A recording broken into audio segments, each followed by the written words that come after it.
Good afternoon, live from the Vatican. We're coming back on the air because there is smoke again coming from the chimney. Let's go right to the live picture. The swell of applause from the square right here, St. Peter's Square, obviously. And you can see right there would appear to be a white smoke, which would be an extraordinary development here in Vatican City.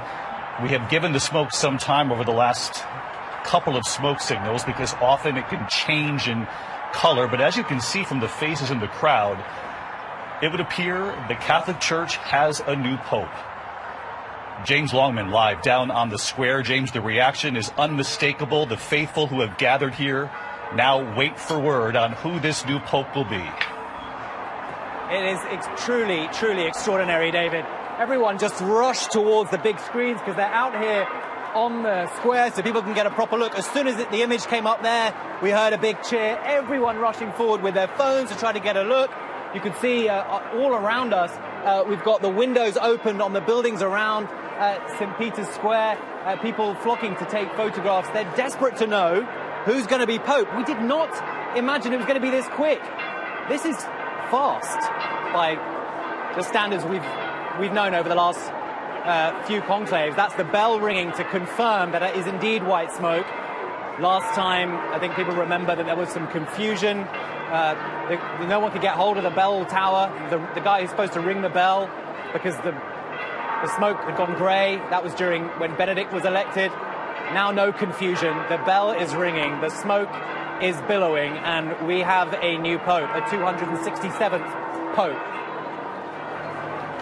What an James atmosphere Longman down with here, us David. live here. Let's take a moment, James. Stick with us, James. Let's just open up full here for the sound of the bell ringing here in St. Peter's Square, the signal that there is now a new pope. Let's listen.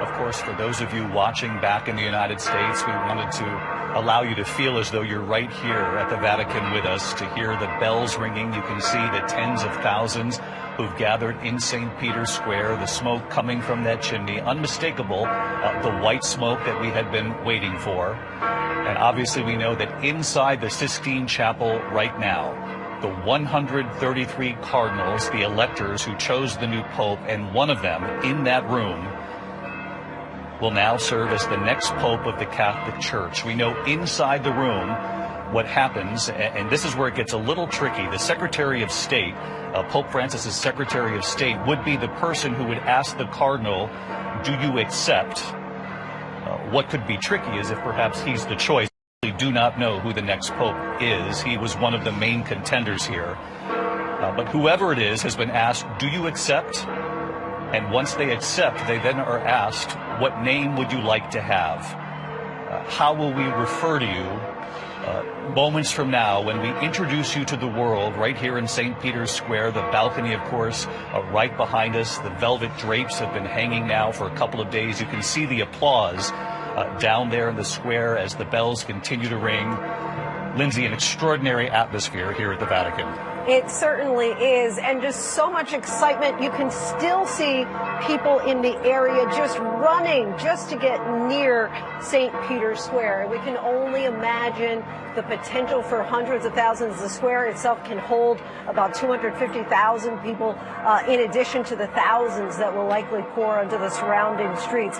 This seems pretty in line with the last two conclaves. When you look at 2013, the white smoke appeared at 7:06 p.m.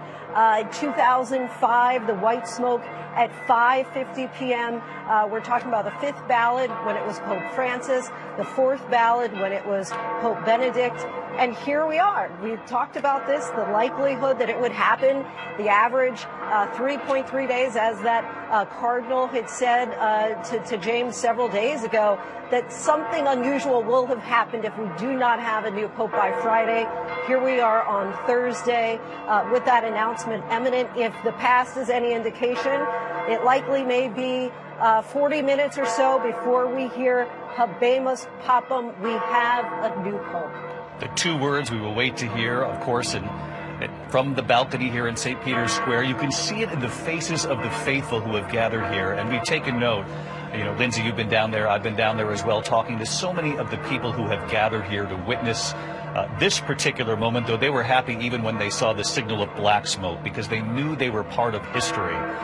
And so many of the people I talked with, both Catholic and non-Catholics, said they were drawn to the Vatican. And many of them told me, those who were not Catholic, said they were drawn here because of Pope Francis and his ability to reach out beyond the Catholic Church, the human touch, reaching out to every corner of the globe. And the question is, and there are many, but one of them is whether or not within the Sistine Chapel they decided to go in the same direction, a similar direction, at least when it comes to reaching out to the peripheries, the people who are unheard, unseen in every corner of the world, that'll be part of the patchwork that is put together by this next cardinal who will soon be introduced not only here at the Vatican, but to the world as the next Pope of the Catholic Church.